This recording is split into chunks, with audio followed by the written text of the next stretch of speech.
Hello दोस्तों, कैसे हैं आप लोग। आशा करते हैं आप लोग स्वस्थ होंगे। आज हम फिर एक नई वीडियो लेके आए हैं जिसमें हम बात करेंगे रामायण के बारे में, जिसको कि हिंदू महाकाव्य भी कहा जाता है। रामायण के मुख्य किरदार भगवान श्री राम हैं। इसी के साथ लक्ष्मण भी एक महत्वपूर्ण चरित्र हैं, या यूं कहिए राम और लक्ष्मण दो ऐसे नाम हैं जो साथ ही लिए जाते हैं। तो आइए दोस्तों, आज हम बात करते हैं लक्ष्मण जी के बारे में। दोस्तों, लक्ष्मण जी की निष्ठा, ईमानदारी और गुस्से के बारे में तो सभी जानते हैं। उनका भगवान श्री राम के साथ ना होना शरीर के किसी अंग का ना होने के समान है।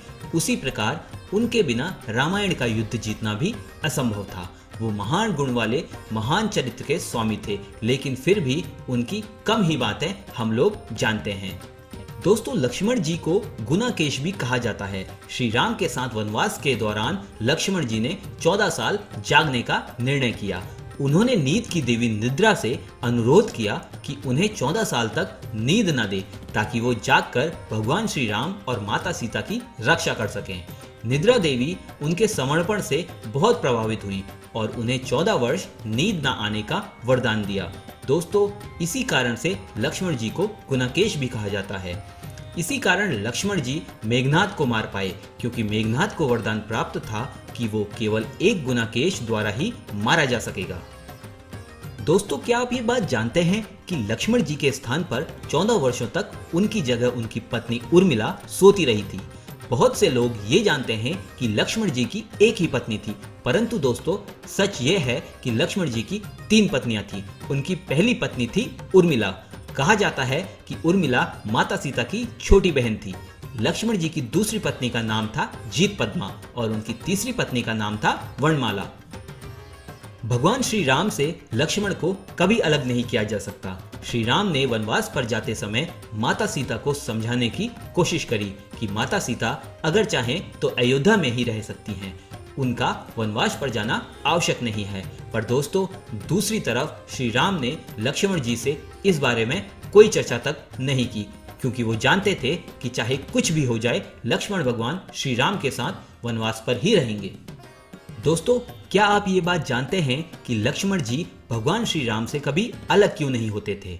चलिए हम आपको बता देते हैं। दोस्तों, लक्ष्मण शेषनाग के अवतार थे, वह सांप जिस पर भगवान विष्णु क्षीर सागर में रहते हैं। दोस्तों, क्षीर सागर को दूध का सागर भी कहा जाता है। शेषनाग सभी नागों के राजा हैं। वह ब्रह्मांड के सभी ग्रहों को अपने फन पर रखते हैं।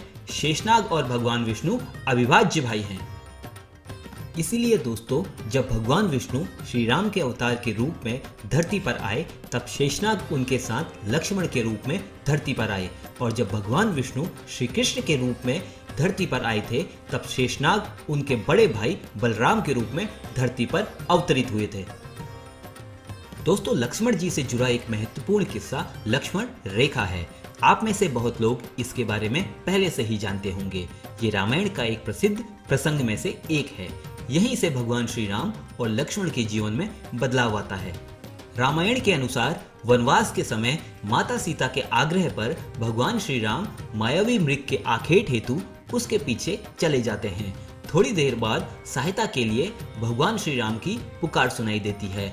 वह पुकार सुन के माता सीता व्याकुल हो उठती है और लक्ष्मण जी को उनकी सहायता करने के लिए जाने को बोलती है, लेकिन लक्ष्मण जी माता सीता की सुरक्षा को लेकर चिंतित हो उठते हैं। तो लक्ष्मण जी घर के चारों तरफ एक रेखा खींच देते हैं, जिसको हम सभी लक्ष्मण रेखा के नाम से जानते हैं।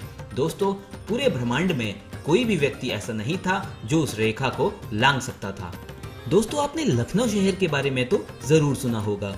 ऐसी मान्यता है कि लखनऊ शहर को किसी और ने नहीं बल्कि लक्ष्मण जी ने ही बसाया था। दोस्तों, लक्ष्मण जी को उत्तर भारत में लखन भी कहा जाता है, इसलिए उस शहर का लखनऊ नाम पड़ गया। लखनऊ उस क्षेत्र में स्थित है जिसे ऐतिहासिक रूप से अवध के नाम से जाना जाता है। तो दोस्तों, ये थे लक्ष्मण जी से जुड़े कुछ ऐसे तथ्य जिनसे आप शायद ही वाकिफ होंगे। आशा करते हैं आपको ये वीडियो पसंद आया होगा। अगर आपके मन में कोई भी सवाल हो तो कृपया कमेंट बॉक्स में जाकर हमें कमेंट करें और हमारे चैनल भारत एक रहस्य को सब्सक्राइब करें। मिलते हैं ऐसे ही किसी नई वीडियो के साथ। तब तक के लिए जय हिंद, जय भारत।